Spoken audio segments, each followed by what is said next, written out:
Kebakaran hebat terjadi di unit asam sulfat smelter PT Freeport Indonesia yang berlokasi di kawasan ekonomi khusus Gresik, Jawa Timur.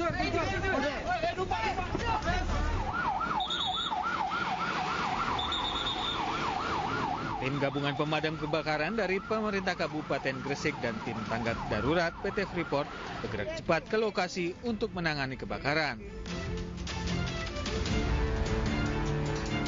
Kebakaran yang terjadi pada pukul 17:45 waktu Indonesia Barat ini akhirnya bisa dikendalikan pada pukul 20:45 waktu Indonesia Barat. Seluruh karyawan telah dipastikan aman dan tidak ada cedera yang dilaporkan. PT Freeport Indonesia akan melakukan asesmen dari kerusakan yang terjadi dan evaluasi terkait penyebab utama kebakaran. Dari Gresik, Jawa Timur, Agus Ismanto, iNews melaporkan.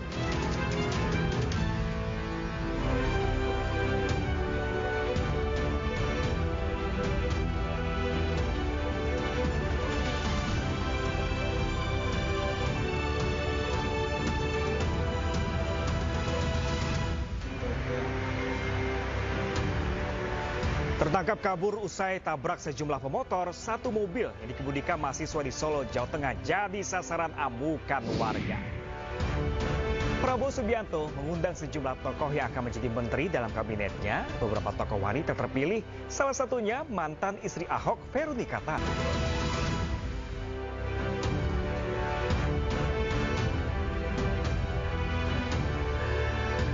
Halo, selamat siang pemirsa. Apa kabar Anda hari ini? Senang sekali saya Pram Senjaya kembali hadir menemani Anda dalam Ayu Siang kali ini pemirsa. Selain 3 berita utama tadi, Ayu Siang juga akan menyuguhkan beragam informasi penting lainnya. Dan pemirsa, Ayu Siang kali ini kami awali dari Jakarta, di mana unjuk rasa mendesak hakim profesional pada sidang sumpah palsu di Pengadilan Negeri Jakarta Selatan berlangsung ricuh. Kuasa hukum terdakwa bersitegang dengan massa meminta bukti atas tuduhan sumpah palsu tersebut. Kamu siapa? Kasus ini adalah kamu siapa? Aku tanya saya siapa? Saya saya dari APHI. Apa itu? Kami sudah jelas kok dari Aliansi Pemuda. Debat sengit terjadi antara mahasiswa dari Aliansi Pemuda Peduli Hukum dengan kuasa hukum Ike Farida, terdakwa kasus sumpah palsu di depan gedung Pengadilan Negeri Jakarta Selatan. Kamu jangan masuk. Tidak usah tunjuk, Pak. Ya, kamu jangan. Tidak usah tunjuk-tunjuk. Kamu usah tunjuk. Ya, kamu ngapain? Kamu Bapak sebagai pengacara. Kuasa hukum terdakwa meminta pendemo membuktikan tuduhan mereka. Adu argumen yang semakin memanas akhirnya mereda setelah petugas membubarkan aksi mahasiswa dan kuasa hukum masuk ke ruang sidang. Saya putrinya, saya tanya sekarang ke Mas. Mana buktinya kalau uangnya mau dikembalikan? Bapak juga sudah menyampaikan. Ini pencemaran nama baik ya. Ini pencemaran nama baik mama saya. Karena mana buktinya?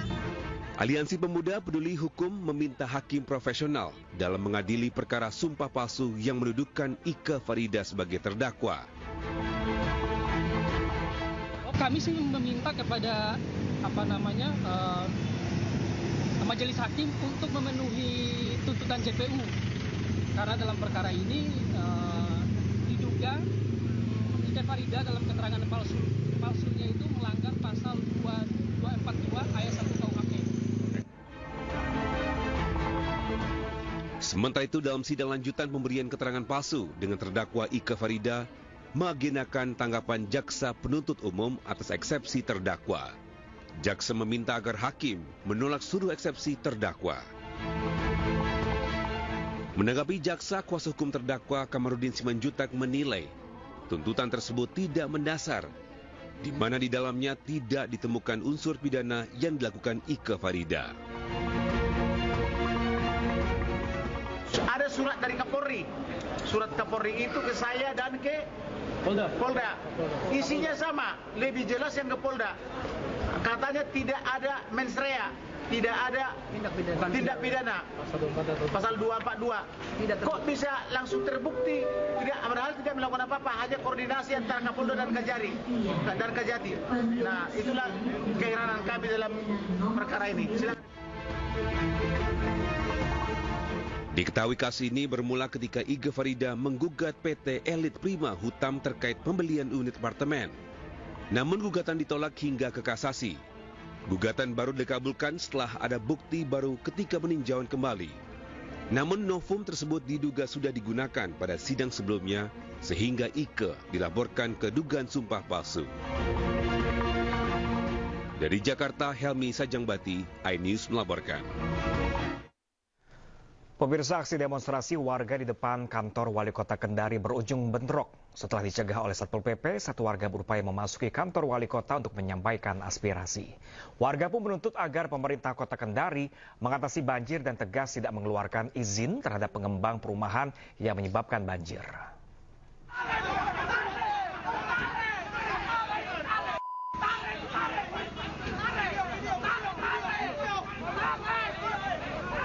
Bentrokan mewarnai aksi unjuk rasa warga di depan kantor Wali Kota Kendari, Sulawesi Tenggara.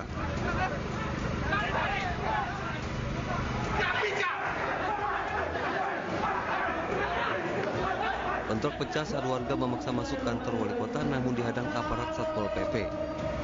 Dalam aksi ini, seorang warga menjadi korban pemukulan anggota Satpol PP.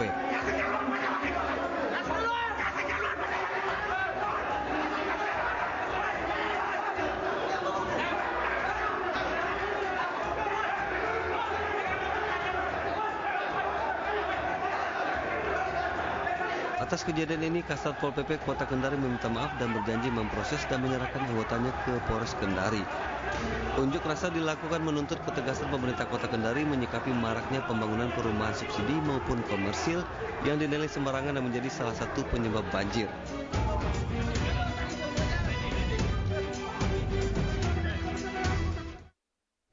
Tabrak sejumlah pemotor, seorang pengemudi mobil yang masih berstatus mahasiswa Solo mencoba melarikan diri. Aksi ugal-ugalan pelaku melukai 9 pemotor.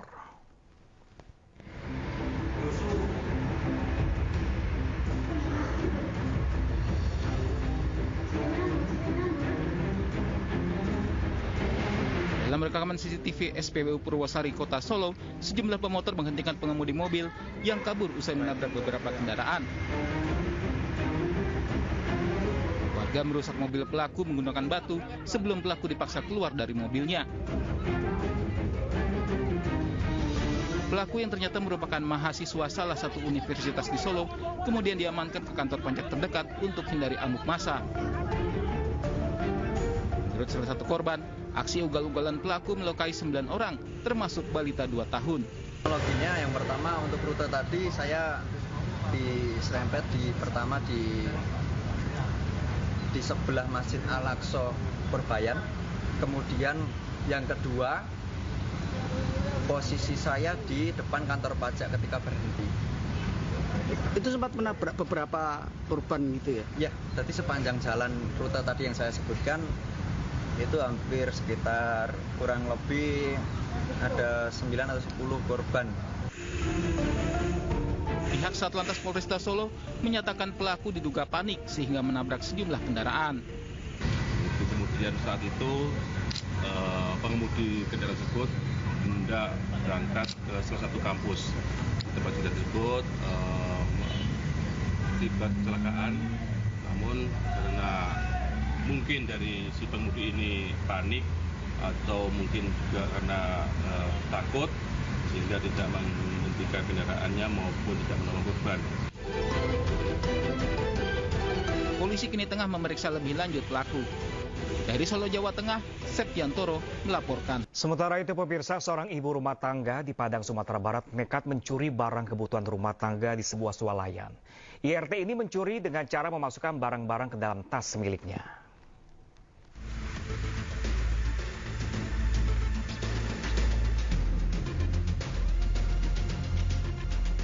Seorang ibu rumah tangga tertangkap basah mencuri di salah satu swalayan di Kecamatan Padang Timur, Kota Padang, Sumatera Barat.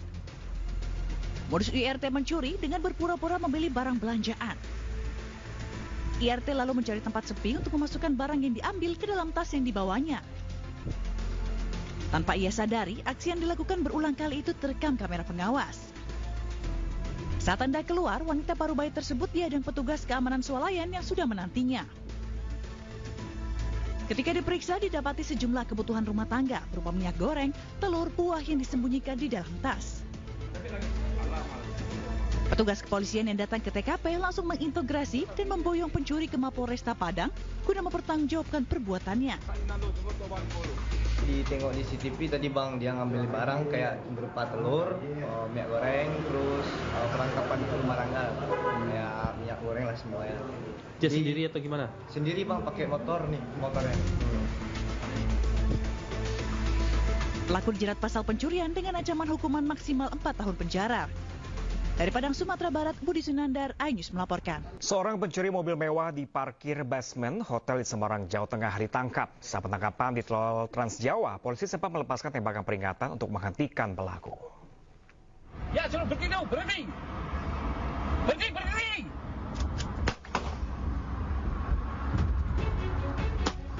Tim Jatandra Satreskrim Polrestabes Semarang melepaskan tembakan untuk menghentikan pelaku pencurian mobil mewah di ruas tol Trans Jawa Semarang-Batang arah Jakarta. Sempat terjadi kejar-kejaran, petugas memaksa pelaku menempikan mobil BMW yang dikendarainya. Namun pelaku tak langsung menyerah meski sudah terpojok. Petugas pun menobrak pintu mobil dan memaksa pelaku Budi Lim, 43 tahun warga Sukmajaya, Depok, Jawa Barat untuk menyerah. Aksi pencurian terekam CCTV Hotel Tentrem di Jalan Gajah Mada, Semarang pada Jumat lalu. Pelaku yang memiliki kunci cadangan dengan leluasa membawa kabur mobil milik warga Salatiga yang tengah menginap di hotel tersebut. Sebelumnya, korban membeli mobil pelaku lewat proses lelang karena mobil tersebut ditarik pihak bank pada tahun 2021 lalu. Dari Semarang, Jawa Tengah, Kristadi, iNews melaporkan. Seorang pria pemirsa melakukan aksi premanisme disertai pemukulan terhadap seorang pedagang martabak di kawasan Pamengpek, Kabupaten Bandung, Jawa Barat. Aksi premanisme ini pun viral di media sosial.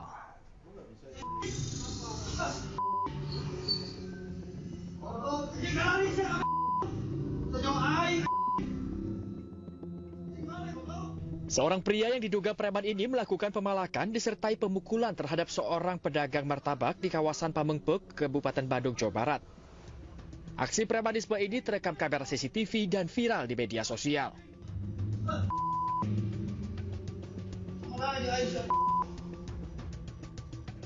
Kejadian berawal ketika korban mendatangi pelaku yang kemudian meminta dibuatkan martabak. Namun kemudian pelaku marah karena martabak yang diberikan hanya dibungkus dengan plastik hingga akhirnya pelaku memukul korban. Usai videonya viral dan berbekal laporan warga, polisi bergerak cepat dan berhasil menangkap pelaku kurang dari 24 jam. Dari hasil pemeriksaan, motifnya karena pelaku emosi. Korban memberikan martabaknya hanya menggunakan plastik tanpa menggunakan kotak kertas. Minta dan memaksa untuk dibuatkan martabak rasa keju. Setelah dibuatkan, hanya kemasannya waktu itu dibungkus dengan plastik. Nah, si sektor ini tidak terima dengan kemasan plastik dan dia merasa tidak dihargai oleh si penjual martabak tersebut. Langsung dia melakukan pemukulan. Guna mempertanggungjawabkan perbuatannya, pelaku terancam pasal penganiayaan dengan ancaman paling lama 7 tahun penjara. Dari Kabupaten Bandung, Jawa Barat, Yuan Pagestu, iNews melaporkan. Seorang pengasuh balita berinisial NB ditetapkan sebagai tersangka karena telah memberikan obat keras kepada anak balita berusia 2 tahun. Akibat perbuatannya, anak balita mengalami pembengkakan pada wajah hingga dilarikan ke rumah sakit karena tidak mau makan.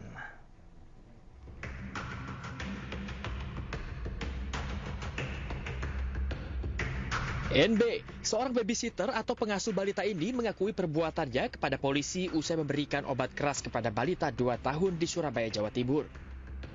Tersangka sengaja memberikan obat keras berjenis dexamethasone dan pornisi untuk mempermudah pekerjaannya sehingga memberi efek penambah nafsu makan kepada balita. NB mulai mengasuh anak balita sejak usia 5 bulan hingga usia 2 tahun 3 bulan. Awalnya selama mengasuh tidak terjadi apa-apa. Namun ketika memasuki bulan ke-16, korban mulai sering mengalami muntah setelah makan. Sekitar Agustus 2023, korban mulai melakukan terapi karena anak mengalami kegemukan dan pembengkakan pada tubuh dan wajah.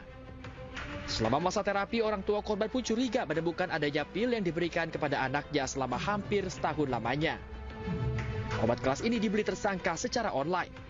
Disampaikan oleh pelaku ini alasannya ingin membuat anak itu menjadi lebih gemuk. Tapi yang bersangkutan tidak mempunyai latar belakang medis.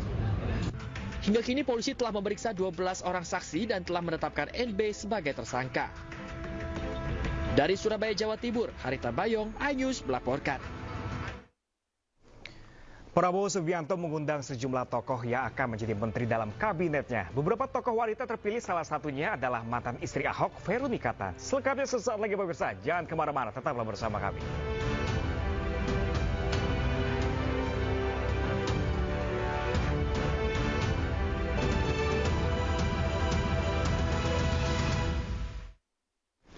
Ya, pemirsa, jelang pelantikan Presiden Indonesia terpilih Prabowo Subianto mengundang sejumlah tokoh yang akan menjadi menteri dalam kabinetnya di kediamannya di Jalan Kertanegara Senin kemarin. Tentunya yang menarik perhatian pemirsa adalah kehadiran beberapa tokoh wanita terpilih yang memenuhi panggilan Presiden terpilih Prabowo Subianto.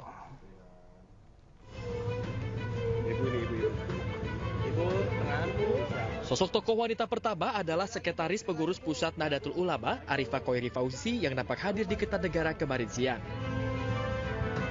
Nanti biar Bapak Prabowo aja yang menjelaskan. Tapi kayak tadi cukup lama Bu, 15 menit itu kira-kira ditanya apa aja Bu? Sedikit aja Bu. Nanti biar Bapak Prabowo aja yang jawab. Soalnya ya. Pak Bowonya. Selain Arifah Khoiri Fauzi, nampak pula sosok pengusaha muda Widianti Putri Wardana yang turut hadir ke kediaman Prabowo di Kertanegara. Tokoh wanita yang ketiga adalah PJ Gubernur Papua Tengah, Ripka Haluk, yang mengaku siap mengemban tugas yang diberikan kepada dirinya oleh Presiden terpilih Prabowo Subianto. Pak Prabowo pesan apa aja kepada Ibu? Oh iya, pertama Ibu menyampaikan terima kasih untuk kepercayaan dari Bapak Prabowo kepada saya untuk membantu beserta di dalam kabinet beliau. Rencananya mengisi kabinet apa, mengisi menteri apa? Spesifik belum bisa kami sampaikan nanti setelah diumumkan. Menjelang malam, kehadiran Veronica Tan ke kediaman Kertanegara turut menjadi sorotan. Mantan istri Basuki Cahayapurnama ini menyampaikan kesiapannya untuk membantu masyarakat secara bersama-sama.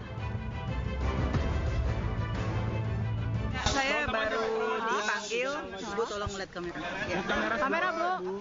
Hari ini saya baru dipanggil oleh Pak Teddy untuk bertemu dengan Pak Presiden, Pak Prabowo.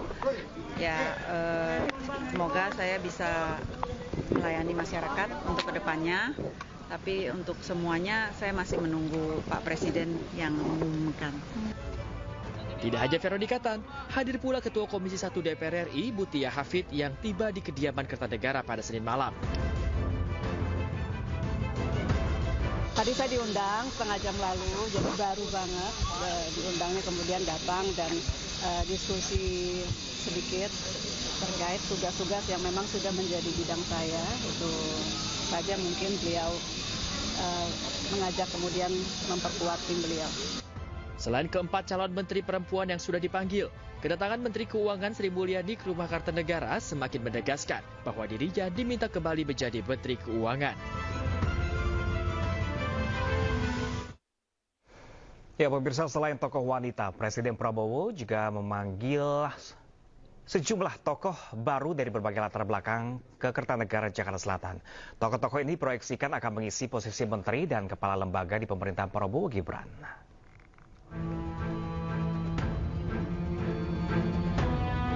Jelang pelantikan Presiden Prabowo Subianto memanggil sejumlah tokoh dari berbagai latar belakang ke kediamannya di Kertanegara, Jakarta Selatan. Pemanggilan sejumlah tokoh ini nantinya akan diproyeksikan akan menempati posisi menteri dan kepala lembaga di pemerintahan Prabowo Gibran. Ada yang menarik karena terdapat sejumlah tokoh pendatang baru yang sebelumnya belum pernah menduduki posisi menteri atau kepala negara dalam pemerintahan Presiden Joko Widodo. Di antaranya Pegiatam Natalius Pigai, Waketum Partai Gerindra Fadlizon, Ketum PKB Mohaimin Iskandar, dan pakar hukum tata negara dan sekaligus politikus PBB Yusril Ihza Mahendra. Usai bertemu dengan Prabowo, Yusril mengatakan pertemuannya sangat singkat karena keduanya sudah lama saling mengenal. Sementara Natalius Pigai menyatakan ia paling sering dipanggil oleh Prabowo. Jadi sekarang ini ditarik ke atas, jadi ada Menko yang menangani masalah hukum dan HAM itu, yang tugas-tugasnya nanti akan mencakup juga selain Kementerian Hukum dan HAM, tapi juga ada kementerian lain, lembaga-lembaga lain yang internal pemerintah, ya, imigrasi yang juga akan keluar dari Kementerian Hukum dan HAM, dan kemudian lembaga pemasyarakatan juga akan keluar dari di bawah koordinasi dari Kemenko Hukum dan HAM.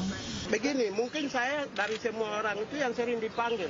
Oh gitu? Dari udah belasan tahun yang lalu. Dan saya anak buahnya langsung kan. Saya prajurit yang selalu dipanggil. Biasanya yang diobrolkan soal hal apa sih Bang? Tentang kebangsaan. Kebangsaan. Abang benar nggak Bang jadi proyeksi Menteri HAM? Saya tidak punya kewenangan untuk bicara itu. Tapi kalau dijadikan sebagai Menteri HAM siap saja. Saya tidak punya kewenangan menjawab. Selain itu, Presiden terpilih Prabowo Subianto juga memanggil sejumlah tokoh baru lainnya seperti politikus Partai Gerindra Marwarar Sirait, politikus Golkar Nusron Wahid dan Maman Abdurrahman, Ketua DPD RI Sultan Bakhtiar Nanjamuddin, Imam Besar Masjid Istiqlal Nasaruddin Umar dan Wakapolri Komjen Pol Agus Andrianto. Tim Liputan Ainus melaporkan. Ya, sementara itu pemirsa, politisi Partai Gerindra Fadlizon dipanggil ke Rumah Kertanegara oleh Presiden terpilih Prabowo Subianto. Dirinya mengaku berbicara dengan Prabowo terkait kebudayaan Indonesia. Diminta oleh beliau untuk membantu. Nanti kita lihatlah nanti di tanggal 20 ya. Ya, tentu yang terkait juga dengan apa yang selama ini saya lakukan dan saya punya passion gitu.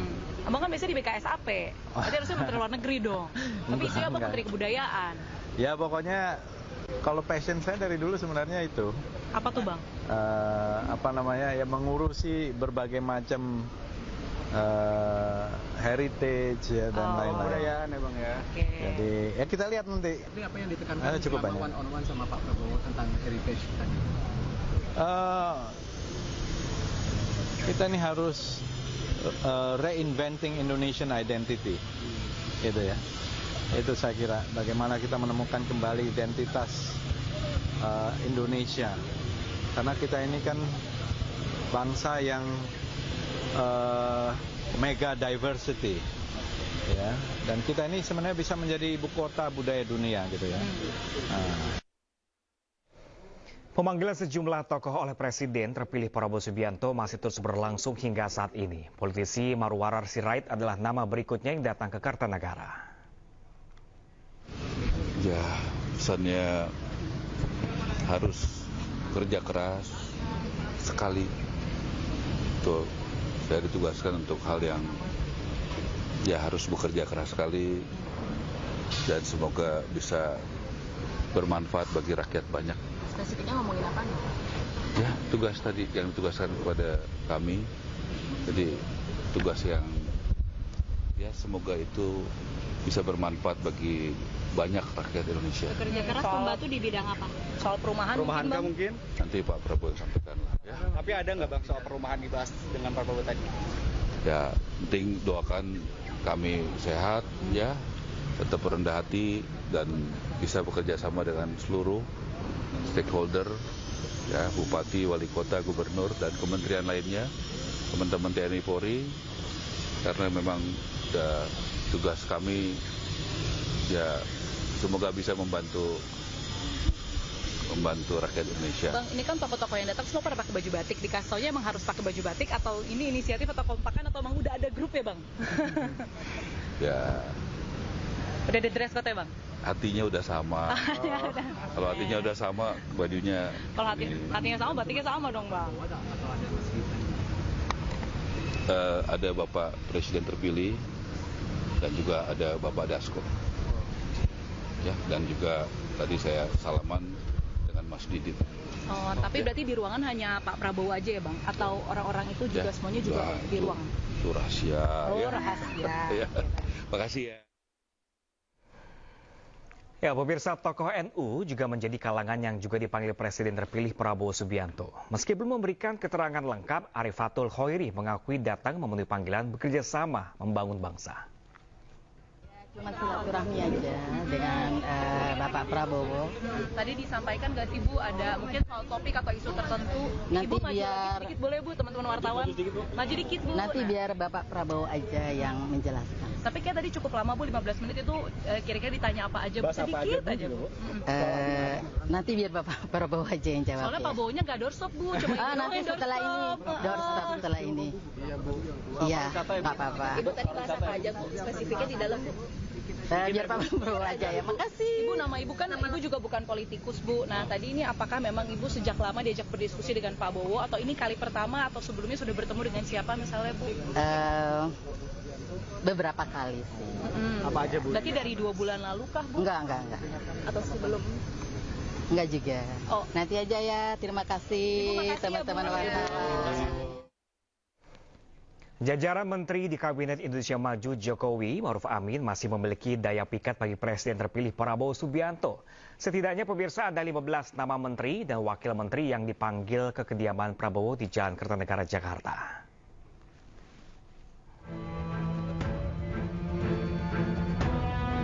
Lima 15 menteri dan wakil menteri dari Kabinet Indonesia Maju hadir di kediaman Presiden terpilih Prabowo Subianto di Jalan Kertanegara 4, Jakarta Selatan. Kedatangan mereka dikabarkan terkait dengan posisi di Kabinet Prabowo Gibran. Para menteri Kabinet Jokowi yang hadir antara lain Menteri Perdagangan Zulkifli Hasan, Menteri Sosial Saiful Yusuf atau Gus Ipul, Menteri Perindustrian Agus Gumiwang, Wakil Menteri ATR BPN Raja Juli Antoni, Menteri Dalam Negeri Tito Karnavian, Menko Perekonomian Airlangga Hartanto, Menteri Pertanian Amran Sulaiman dan Menteri KKP Wahyu Trenggono. Sementara itu, Menteri ATR BPN Agus Harimurti Yudhoyono atau AHY mengaku bersyukur dan merasa terhormat bisa bergabung di Kabinet Prabowo Gibran. Saya tentunya juga bersyukur dan ini sebuah kehormatan untuk bisa menjadi salah satu bagian dari tim yang Bapak Prabowo akan bentuk, yang mudah-mudahan menjadi super tim untuk bisa menjalankan tugas-tugas dan mewujudkan visi misi beliau sebagai Presiden periode 2024-2029. Menteri Energi dan Sumber Daya Mineral Bahlil Lahadalia juga dipanggil Prabowo ke Rumah Kertanegara untuk berbincang-bincang. Diskusinya bahas apa sih, Pak? Ya, bahas banyak hal menyangkut dengan urusan bagaimana kedaulatan terhadap sumber kekayaan kita. Ya biasa, seperti biasa ya. Gitu ya. Nanti aja, nanti diumumkan oleh Bapak Presiden. Ya, tidak jauh-jauh dari apa yang sudah saya lakukan selama hampir 5 tahun ini ya. Prabowo juga memanggil Menteri BUMN Erick Thohir, Menpora Dito Aryo Tejo, Menteri Keuangan Sri Mulyani dan Menteri Kesehatan Budi Gunadi Sadikin. Tim Liputan iNews melaporkan.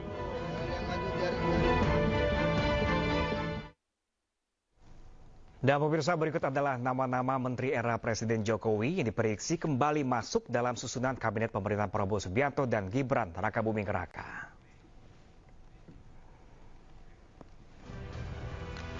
Ya, pemirsa, yang pertama ada nama Agus Harimurti Yudhoyono dengan Menteri ATR, kemudian ada Tito Karnavian, Mendagri, Zulkifli Hasan, Mendak dan Bahlil Lahadalia, Menteri SDM, pemirsa. Selanjutnya, pemirsa, kita akan melihat nama-nama tokoh selanjutnya. 16 menteri di era Jokowi kembali dipanggil. Ada nama Pratikno dari Mensesnek, Dito Aryo Tejo, Menteri Pemuda dan Olahraga, kemudian ada Erick Thohir, Menteri BUMN, dan juga Budi Gunadi Sadikin dari Menteri Kesehatan, pemirsa. Kita akan kembali melihat sekali lagi. Masih ada sekitar 8 nama lagi, pemirsa. Yang pertama ada Amran Sulaiman dari Mentan, Airlangga Hartanto dari Menko Perekonomian, selanjutnya Supratman Andi Aktas selaku Menkumham, dan juga Ibu Sri Mulyani, Menteri Keuangan. Di nama 4 menteri terakhir selanjutnya di era Jokowi yang kembali dipanggil oleh Prabowo, yaitu adalah Ruslan Ruslani, Menteri Investasi, Saifullah Yusuf, Menteri Sosial, Agus Gumiwang, Menteri Perindustrian, dan terakhir ada Sakti Wahyu Trenggono, Menteri KKP.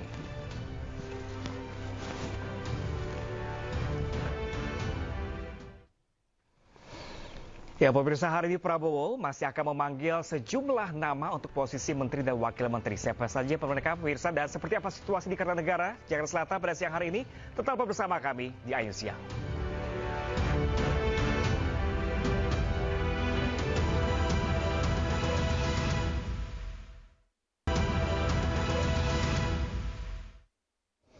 Ya, pemirsa, terima kasih masih bersama kami di Ayu Siang, pemirsa. Presiden terpilih Prabowo Subianto telah menerima sejumlah tokoh yang akan diajak bergabung sebagai menteri di kabinet pemerintahannya. Prabowo mengatakan semuanya menyatakan kesediaannya menjadi menteri. Saya tawarkan kepada mereka, alhamdulillah semuanya menyatakan sanggup. Saya memberi beberapa penekanan kira-kira ya, arah kebijakan kita,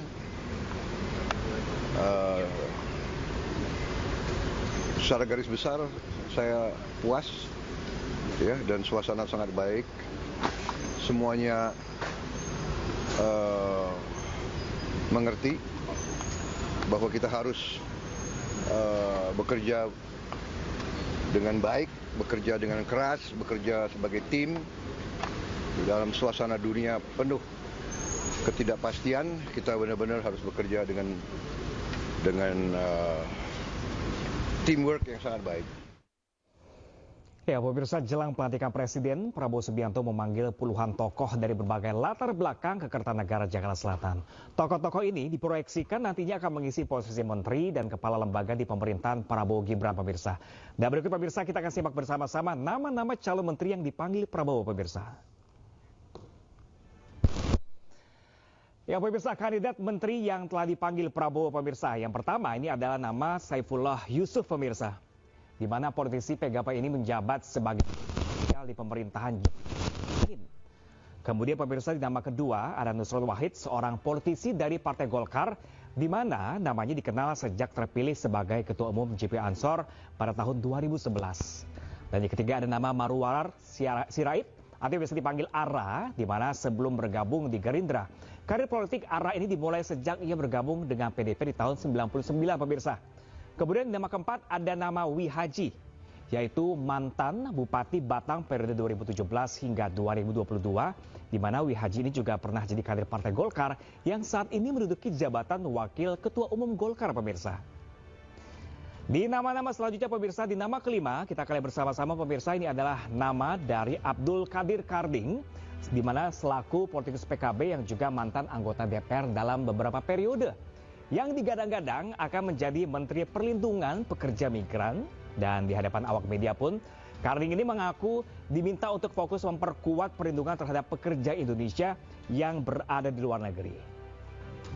Selanjutnya ada nama Teguh Rifki Harsha, pemirsa. Ini dari Sekjen Demokrat, di mana Teguh Rifki Harsha ini mengaku siap membantu pemerintah Prabowo. Teguh banyak berdiskusi bersama dengan Prabowo terkait kesempatan bagi anak muda untuk berkreasi. Kemudian nama selanjutnya ada Yandri Susanto, Wakil Ketua Umum PAN, yang juga terlihat memenuhi panggilan di kediaman Kertanegara kemarin, pemirsa. Meskipun dirinya tidak dapat memastikan di pos mana nanti dirinya akan ditempatkan, namun Yandri mengaku banyak berdiskusi terkait desa. Yang tidak kalah mencuri perhatian, pemirsa, adalah Fadlizon. Ialah Wakil Ketua Umum Gerindra Fadlizon ini mengungkapkan banyak berdiskusi terkait apa yang diminati dan telah dikerjakannya selama ini, yaitu seputar budaya.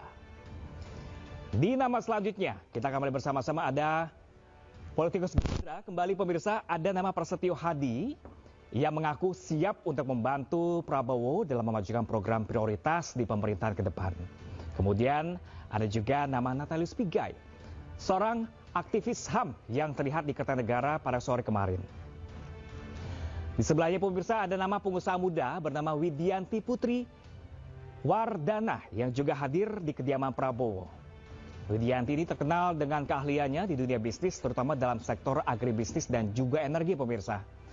Kemudian ada Agus Harimurti Yudhoyono, Menteri ATR BPN yang juga sekaligus Ketua Umum Demokrat, terlihat juga kemarin hadir di Kertanegara yang membuat dirinya disinyalir akan kembali duduk di kursi kabinet pada pemerintahan selanjutnya, pemirsa. Di grafis selanjutnya ada nama Arifatul Khairi Fauzi, pemirsa.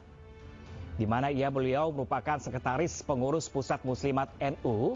Ia juga pernah menjabat sebagai wakil ketua tim kampanye nasional Prabowo Gibran pada Pilpres 2024 lalu. Kemudian ada nama Yasir Lee, seorang akademisi yang akan digadang-gadang juga bakal menjadi Menteri Pendidikan Tinggi, Riset dan Teknologi. Kemudian sebelahnya ada nama Satrio Sumantri, di mana ini adalah ketua sekaligus anggota Komisi Bidang Ilmu Rekayasa di Akademi Ilmu Pengetahuan AIP di tahun 2018 hingga tahun 2023. Di sebelahnya kembali pemirsa, ada Jenderal Purnawirawan Tito Karnavian yang menjabat sebagai Mendagri di pemerintahan Jokowi Ma'ruf Amin, juga hadir di Kertanegara, di mana mantan Kapolri ke-23 ini merupakan lulusan Akabri di tahun 87. Di grafis selanjutnya masih banyak nama-nama pemirsa yang kemarin dipanggil, yaitu ada nama Pak Yusri Iza Mahendra, ada seorang pakar hukum tata negara dan sekaligus politisi Partai PBB, di mana Yusri juga akan mengisi posisi kementerian di bidang hukum dan juga HAM. Di nama sebelahnya ada nama Bahlil Lahaladia, di mana ini adalah Ketua Umum Partai Golkar yang sekarang menjabat sebagai Menteri SDM. Kemudian ada nama Abdul Muti, yang dikenal sebagai tokoh Muhammadiyah. Dan sebelah Pak Abdul, ada nama Raja Juli Antoni yang saat ini menjabat sebagai Wamen ATR BPN. Masih ada nama-nama selanjutnya pemirsa, sekitar ada 40 nama. Yang pertama ini ada nama Agus Gumiwang yang merupakan Menteri Perindustrian Kabinet Indonesia Maju. Di sebelahnya ada nama Zulkifli Hasan, tidak asing lagi, dikenal sebagai politisi PAN sekaligus Menteri Perindustrian. Kemudian Muhaimin Iskandar yang merupakan Ketua Umum PKB, ia dikenal sebagai aktivis anggota Dewan hingga menjadi menteri. Ada juga nama Iftitah Sulaiman. Ini adalah seorang pengusaha serta veteran TNI AD yang saat ini aktif di Partai Demokrat. Masih di grafis selanjutnya ada nama Pratikno pemirsa. Ini saat ini menjabat sebagai Mensesnek. Dan lalu ada nama Sakti Wahyu Trenggono yang merupakan Menteri KKP di pemerintahan Jokowi Ma'ruf Amin. Selanjutnya juga ada nama Maman Abdurrahman dari politisi Golkar. Ini digadang-gadang akan menjadi Menteri UMKM. Dan kemudian ada Ripka Haluk. Ini PJ Gubernur Papua Tengah yang juga dipanggil Prabowo ke Kertanegara. Yang merupakan perempuan pertama yang menjadi bupati di Papua pemirsa. Selanjutnya ada nama Sugiono. Ini adalah politikus dari Partai Gerindra, di mana pria kelahiran Takengon, Aceh ini menjabat sebagai Wakil Ketua Komisi 1 DPR RI. Kemudian nama Budi Santoso dari Ketua DPRD Bantaeng periode 2024 hingga 2029. Dan di sebelahnya ada nama Dudi Purwagandi yang merupakan pengusaha yang saat ini menjabat sebagai Komisaris PLN. Dan ada juga politikus dari Gerindra kembali. Ini ada nama Rahmat Pambudi yang dipanggil ke Kertanegara, di mana Rahmat Pambudi juga dikenal sebagai akademisi pemirsa. Ada nama-nama selanjutnya pemirsa. Tidak asing lagi, Sufi Dasko Ahmad yang ketua harian Partai Gerindra ini. Kemudian di sampingnya juga ada Bapak Erick Thohir, saat ini Menteri BUMN dan Ketua Umum PSSI. Dan juga ada Dito Aryo Tejo, Menpora. Kemudian nama Budi Gunadi Sadikin pemirsa selaku Menteri Kesehatan. Selanjutnya masih di namanya masih ada puluhan nama, sekitar 40 nama. Ada nama Erlangga Hartarto, Menko Perekonomian, dan juga Sri Mulyani, Menteri Keuangan. Dan yang juga menarik netizen pemirsa, perhatian netizen, dan Veronica Tan selaku mantan istri Basuki Cahayapurnama atau Ahok ini masuk radar calon Menteri Kabinet Prabowo Gibran pemirsa. Kemudian ada nama Nasruddin Ilham, Nasruddin Umar maksud kami pemirsa, adalah Imam Besar Masjid Istiqlal pemirsa. Kemudian kembali di 41 yaitu ada tokoh bernama Supratna Adi Aktas selaku Menkumham. Kemudian ada Amran Sulaiman, Menteri Pertanian, dan Dodi Hermawan, Sekjen Kemenhan pemirsa. Di nomor urut 44 ada Wakil Menteri Pertahanan Wamenhan, Muhammad Herindra juga dipanggil Prabowo pemirsa. Kemudian ada politikus Golkar yang memiliki latar belakang sebagai jurnalis, Mutia Hafid dari politisi Golkar. Dan itulah pemirsa nama-nama yang sudah dipanggil pada kemarin malam. Dan informasi hari ini katanya Prabowo juga akan kembali memanggil lagi sejumlah nama untuk menduduki calon menteri dan calon wakil menteri di pemerintahannya nanti pemirsa. Dan pemirsa untuk selanjutnya untuk mengetahui informasi terkini kita akan bergabung dengan rekan kami Galuh Pandu yang saat ini sudah berada di kediaman Prabowo Subianto di Kertanegara, Jakarta. Halo, selamat siang rekan Galuh. Apakah sudah ada bocoran pukul berapakah dan siapa saja sejumlah tokoh yang akan hadir siang nanti? Ya, Pram dan pemirsa, bahwa hari ini Presiden terpilih Prabowo Subianto akan kembali memanggil nama-nama tokoh yang rencananya akan menduduki posisi sebagai menteri, wakil menteri dan kepala badan dalam pemerintahan ke depan 2024-2029 Prabowo Subianto dan Gibran Rakabuming Raka.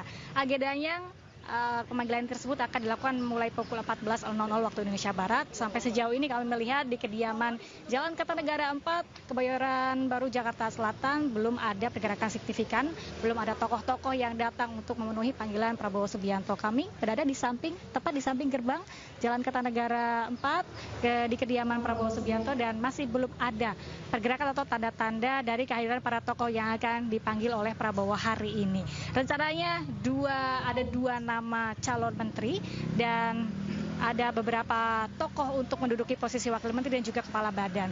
Untuk kemarin 49 nama-nama tokoh sudah dipanggil oleh Prabowo dan beberapa nama tersebut belum ada yang mewakili dari kader PDIP, PKS dan juga Nasdem.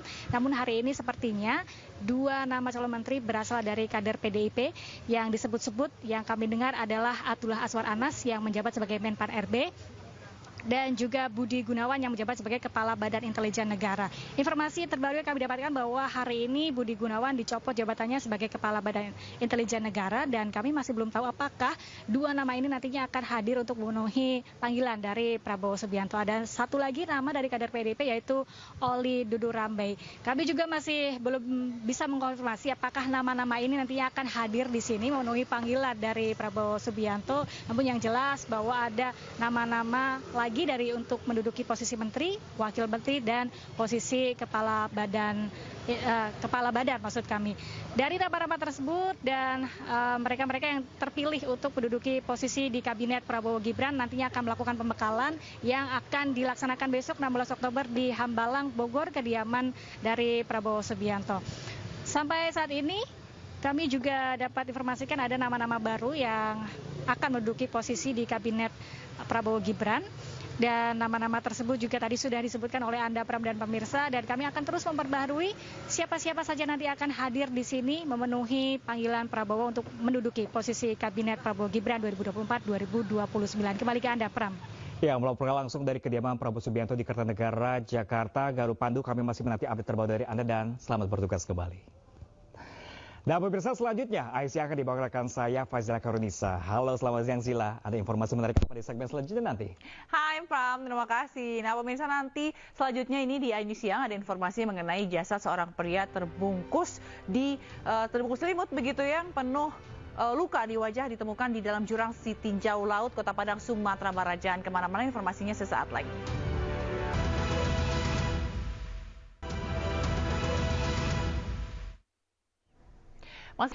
Pemirsa, Kepolisian Resor Bangka Barat berhasil meringkus Ricky Arianto, tersangka yang membunuh istrinya pada Jumat lalu.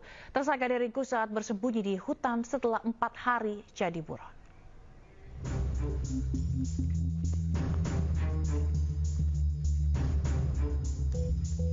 Setelah beberapa hari melakukan pencarian, Kepolisian Resor Bangka Barat berhasil meringkus tersangka yang membunuh Leni, 21 tahun, seorang ibu rumah tangga di Kecamatan Paritiga, Kabupaten Bangka Barat, Provinsi Kepulauan Bangka Belitung.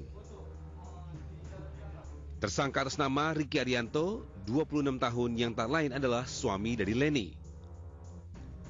Ricky berhasil diringkus pada Senin siang setelah 4 hari menjadi buron dan ditangkap saat bersembunyi di perkebunan tak jauh dari tempat kejadian perkara. Untuk motifnya sebenarnya mereka cekcok. Jadi awal mula cekcok ini karena sebenarnya tidak kesesuaian antara suami istri ini. Istri merasa suami ini tidak bisa menjaga anak, sedangkan sang suami ini ya asik dengan dunianya sendiri. Mungkin bisa juga sudah tidak cocok lah antara dua pasangan.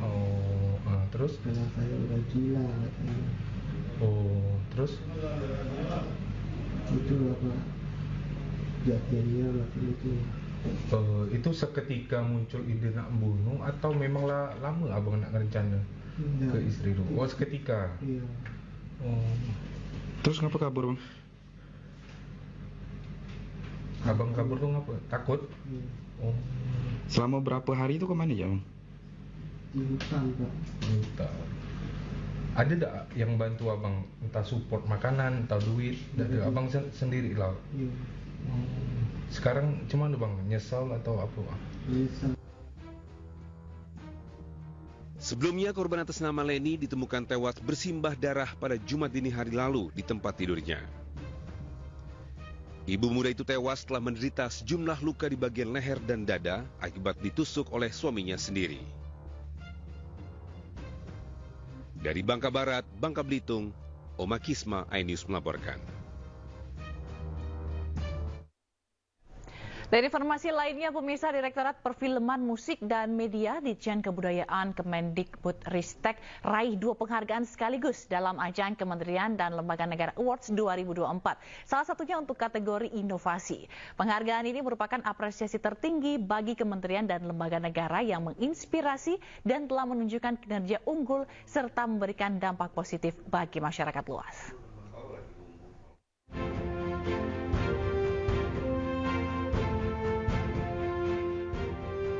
Program penguatan ekosistem industri film yang diinisiasi oleh Direktorat Perfilman Musik dan Media Ditjen Kebudayaan Kemendikbudristek menerima penghargaan bergengsi dalam ajang Kementerian dan Lembaga Negara Awards 2024. Event yang diselenggarakan oleh iNews Media Group ini merupakan apresiasi yang diberikan kepada kementerian dan lembaga yang dinilai berhasil menjalankan fungsi mereka secara optimal, baik dalam hal pelayanan publik, transparansi, inovasi, maupun pengelolaan sumber daya yang efektif. Program penguatan ekosistem industri film dinilai unggul untuk kategori inovasi dalam ajang ini. Ya, inovasi terus kita berdiskusi dengan para pelaku film, para industri, dan apa yang sebetulnya masih diperlukan dalam konteks memajukan perfilman kita. Karena kalau bahkan zaman teknologi kan terus berkembang. Kalau kita tidak mengandalkan program-program yang lama, tentu inovasi juga akan ketinggalan. Tidak ada lagi inovasi, tentu film kita mandek. Sementara zaman terus berubah, itu menjadi sangat penting bagaimana kita terus berinovasi, membaca, dan kemudian mendengarkan, bahkan sering berdiskusi dengan para pelaku film, karena saling membutuhkan, karena yang satu ingin meningkatkan kualitas, yang kedua ingin film kita juga maju. Penghargaan ini diharapkan dapat menjadi pemicu semangat bagi Direktorat Perfilman Musik dan Media Ditjen Kebudayaan untuk terus meningkatkan kinerjanya. Penghargaan ini juga menjadi ajang untuk menginspirasi kementerian dan lembaga lain agar dapat berinovasi dan memberikan yang terbaik bagi bangsa dan negara. Dari Jakarta, Hadisti Arifah, Rizky Solehudin, Hoirudin, iNews melaporkan. Kementerian Perdagangan melalui Direktorat Jenderal Pengembangan Ekspor Nasional atau Ditjenpen menandatangani kesepakatan kerjasama dengan PT Bank Pembangunan Daerah Jawa Timur (TBK) atau Bank Jatim. Penandatanganan nota kesepahaman MOU dilakukan pada acara Trade Connect Summit di Balai Pemuda Surabaya, Jawa Timur.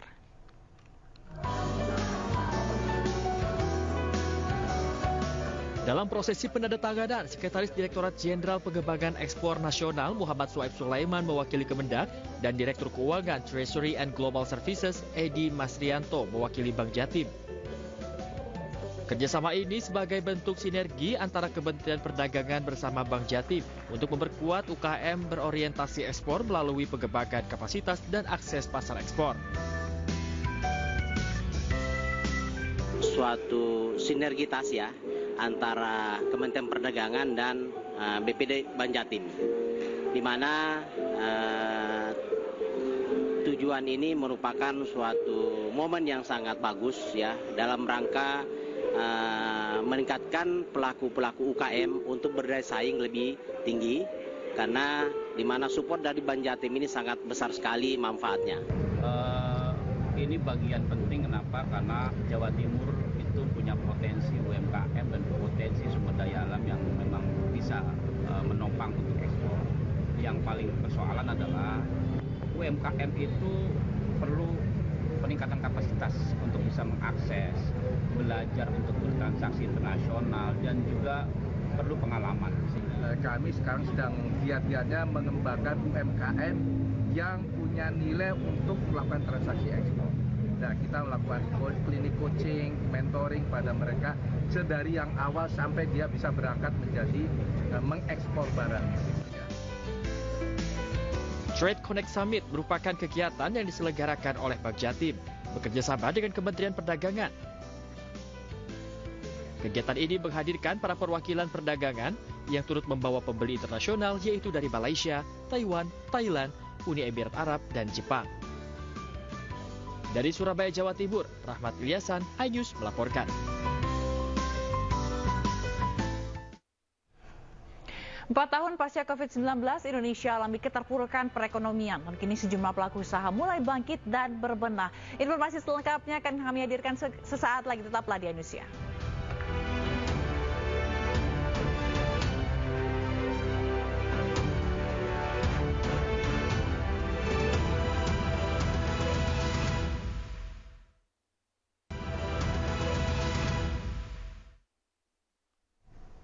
Pemirsa, masa pandemi COVID-19 menyerang siapa saja tanpa pandang bulu, dari pelaku usaha kecil hingga kaum elit. 4 tahun pasca COVID-19, Indonesia alami keterpurukan perekonomian dan kini jumlahnya atau sejumlah pelaku usaha mulai bangkit dan berbenah.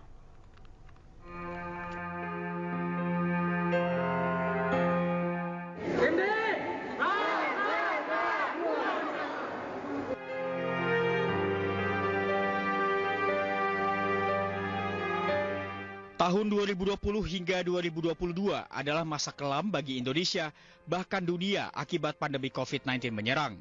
Berdasarkan data dari WHO pada Maret 2022, sebanyak hampir 200.000 penduduk Indonesia meninggal dunia karena COVID-19. Wisma Atlet menjadi saksi mata betapa banyaknya warga yang meninggal karena COVID-19. Namun, bantuan dari berbagai pihak, khususnya pemerintah, banyak membantu warga menghadapi pandemi COVID-19 dibandingkan dengan negara di Asia lainnya.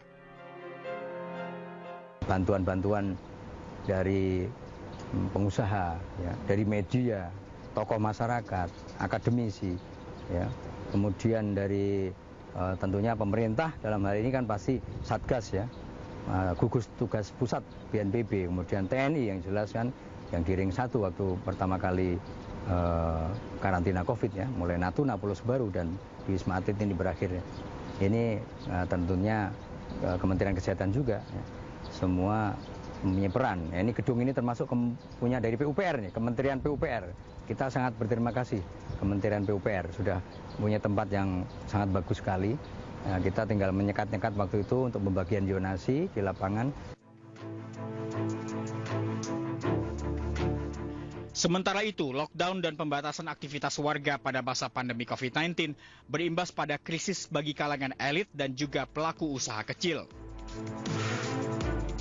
Tak tanggung-tanggung, pemerintah menggelontorkan bantuan dengan total Rp296,7 triliun kepada 30 juta lebih pelaku UMKM di tahun 2020 hingga 2021. Pemulihan ekonomi pasca COVID-19 kini mulai menunjukkan hasil yang positif. Dengan semangat kolaborasi antara pemerintah, pelaku usaha, dan masyarakat, ekonomi Indonesia akan tumbuh lebih kuat dan lebih tangguh. Tim Liputan, iNews melaporkan.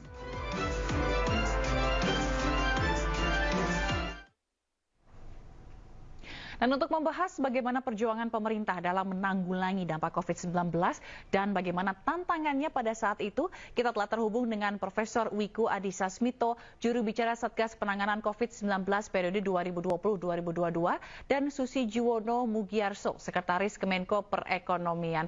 Selamat siang Bapak-Bapak sekalian. Selamat siang Mbak Sila, selamat siang Prof. Wiku. Selamat siang.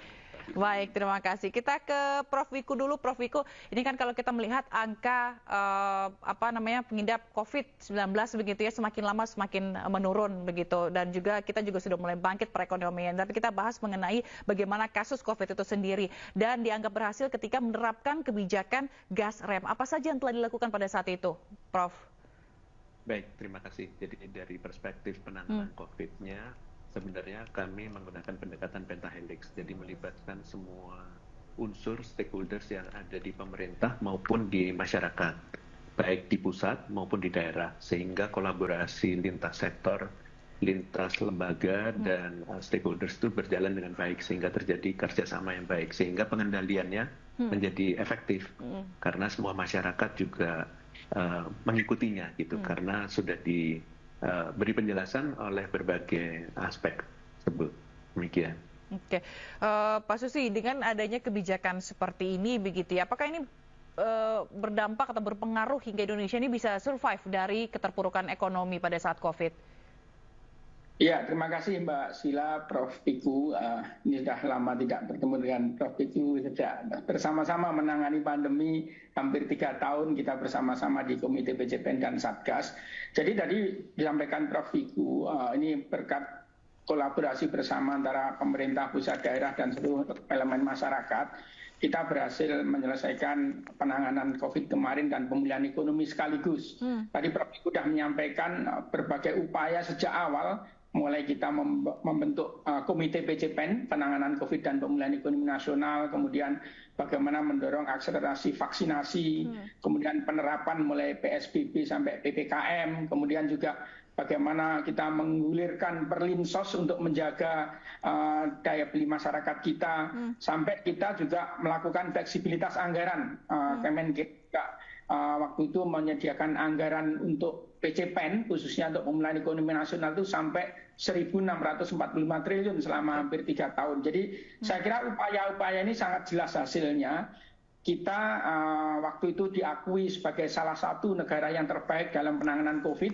Bahkan tidak tanggung-tanggung Dirjen WHO sendiri dan juga dari Johns Hopkins University juga Prof. Wiku waktu itu mengutip langsung kita dianggap salah satu yang terbaik. Jadi saya kira berbagai ukuran kita cukup bersyukur pada saat pandemi kemarin kita berhasil mengendalikan dengan baik.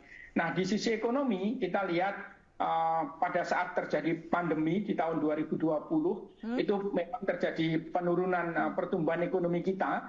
Yang paling tajam itu di tahun 2020 kita sampai kontraksi minus 2,07%. Nah, namun demikian di 2021 dengan berbagai upaya pemulihan ekonomi kita sudah berhasil recovery cepat. Waktu itu sudah tumbuh 3,7% di 2021. Dan yang lebih bagus lagi di 2022 kita sudah berhasil mencapai di 5,31%. Nah setelah itu kita merata rata-rata di kisaran di atas 5%. Artinya berbagai upaya baik di sisi penanganan COVID, di sisi aspek kesehatannya pun, maupun juga di sisi penanganan untuk ekonominya, pemulihan ekonomi nasional, kita relatif dianggap merupakan salah satu yang terbaik di dalam penanganan pandemi di dunia. Demikian Mbak Sila. Baik, kalau dari segi angka berarti kita dalam posisi yang sebenarnya baik-baik saja Pak jika dibandingkan dengan negara lain begitu posisi ekonomi kita. Untuk posisi ekonomi kita pada saat pandemi kan hampir semua negara terdampak dan sangat ekstrim, apalagi di 2020-2021 itu kontraksinya kan sangat tajam sekali.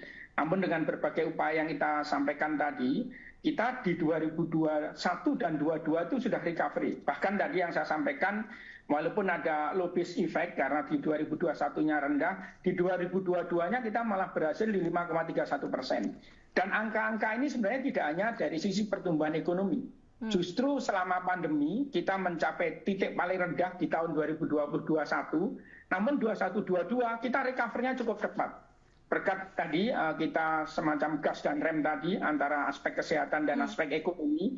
Bahkan angka-angka pengangguran terbuka kita yang di 2021 sempat menyentuh 6,26%, kita di 2024 sudah tinggal 4, Kemudian juga angka-angka mengenai jumlah penduduk bekerja dan indikator kemiskinan, pengangguran dan semuanya, begitu pandemi lewat di 2021-2022 kita sudah mulai kembali ke masa pra-pandemi dan bahkan ada beberapa angka yang capaiannya jauh lebih baik di masa pra-pandemi. Jadi kita bersyukur pilihan kita, kebijakan kita dalam menangani pandemi cukup berhasil sehingga recovery-nya cepat dan sekarang sudah mulai kembali ke masa pra-pandemi dan beberapa indikator makro bahkan lebih baik dari masa pra-pandemi.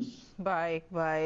Dan kita ke Prof. Wiku lagi. Prof. Wiku mungkin ini kan tidak mudah begitu ya Pak ya, penanganannya begitu ya waktu itu dengan ada 2 kali periode virus COVID-19 yang mungkin bisa diceritain Pak bagaimana penanganannya dan apa kendala yang paling benar-benar dihadapi pada saat itu?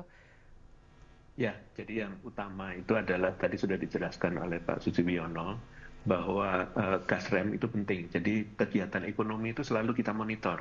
Sehingga kebijakan-kebijakan di bidang kesehatan, restriksi mobilitas misalnya, itu disesuaikan dengan pergerakan ekonominya juga. Jadi selalu gas rem kita melihat. Dan kebijakannya selalu disesuaikan. Pada saat emergency sekali, itu bisa kebijakannya berganti setiap minggu. Kadang-kadang setiap 2 minggu, kemudian kalau sudah mulai relax, sebulan sekali. Disesuaikan. Jadi mobilitasnya diatur, international travelers, domestic travelers. Kemudian pada saat ada lebaran, itu juga restriksinya bertahap sudah mulai kita ketatkan, kemudian nanti kita lepaskan lagi sehingga mobilitas itu mempengaruhi penularan sehingga penularan bisa terkendali, kegiatan ekonomi bisa berjalan. Yang paling menjadi challenge utama itu adalah memang mengendalikan secara nasional bahwa di semua daerah di Indonesia itu bisa betul-betul dalam kendali nasional.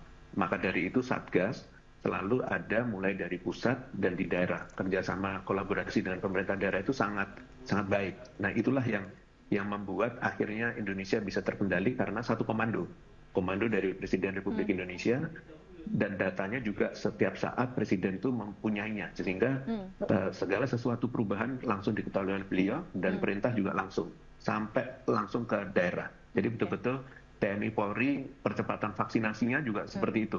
Mengapa vaksinasi dengan TNI Polri? Karena mereka komandonya sampai ke daerah. Nah itulah semuanya menjadi lancar dan bagus gitu. Demikian. Mungkin ada yang paling berkesan buat Prof. Wiku pada saat itu, Pak. Benar-benar Bapak merasakan itu dan tidak pernah terlupakan ya. Siapapun tidak bisa melupakan gitu ya pada saat COVID itu. Tapi yang benar-benar menyentuh hati Prof. Wiku. Ada nggak, Pak? Saya kalau ditanya itu menjadi terkenal perasaan saya adalah nyawa.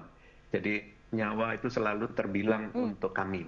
Jadi kalau ada protokol kesehatan yang sedikit saja tidak dilaksanakan dan menimbulkan korban itu buat kami rasanya berat sekali.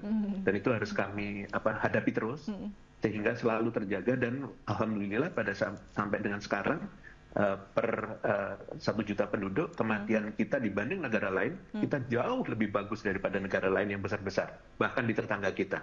Jadi itu mungkin keberhasilan kita bersama ya seluruh Indonesia, bahwa kita bisa menghadapinya dengan bagus, dan ekonominya seperti tadi dijelaskan oleh Pak Sesmenko recover dengan cepat. Itu udah luar biasa gas rem yang keberhasilan yang buat kita semua, dan diakui oleh UN juga. Pada saat tahun 2022 kita mengadakan GBDRR, UNDRR di Bali dengan mendatangkan 8.000 orang, semuanya aman dan mereka percaya. Dari ratusan negara datang. Pada saat itu ada sistem bubble. Nah itu adalah salah satu bentuk penghargaan dari dunia lah pada Indonesia. Demikian. Baik Bapak-Bapak sekalian, kita akan lihat terlebih dahulu. Ada seorang ini pelaku UMKM nih Pak yang bernama Ria. Ini dia mengaku terbantu sekali dengan bantuan pemerintah saat pandemi lalu. Mari kita saksikan.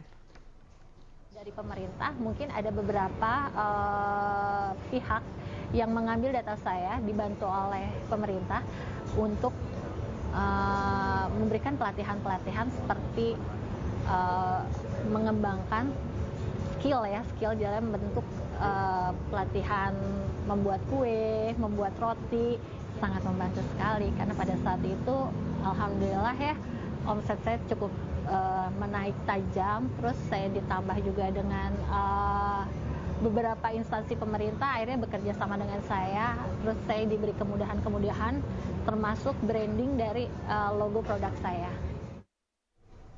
Baik, itu dia tadi cerita dari Ria. Dia merupakan seorang pelaku UMKM yang bercerita bahwa sempat dibantu dan sempat dapat bantuan dari pemerintah pada saat COVID di bidang usahanya. Kita ke Pak Susi. Pak Susi, itu kan tadi salah satu contoh begitu ya bagaimana bantuan pemerintah bisa membantu para pelaku UMKM. Apa sebenarnya strategi yang dilakukan pemerintah pada saat itu sehingga kita pada saat ini ekonominya bisa bangkit kembali, bisa pulih?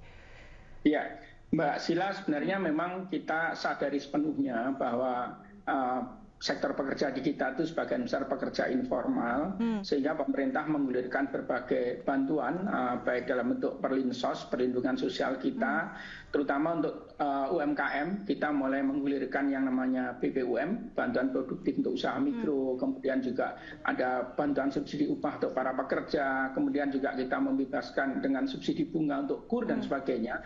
Kita sadar betul bahwa sektor-sektor pekerjaan informal yang paling terdampak di masa pandemi. Sehingga fokus pemerintah selain menjaga daya beli masyarakat juga pemerintah ingin menjaga life and livelihood-nya masyarakat. Jadi hidup dan kehidupannya dari aspek kesehatan kita jaga supaya tetap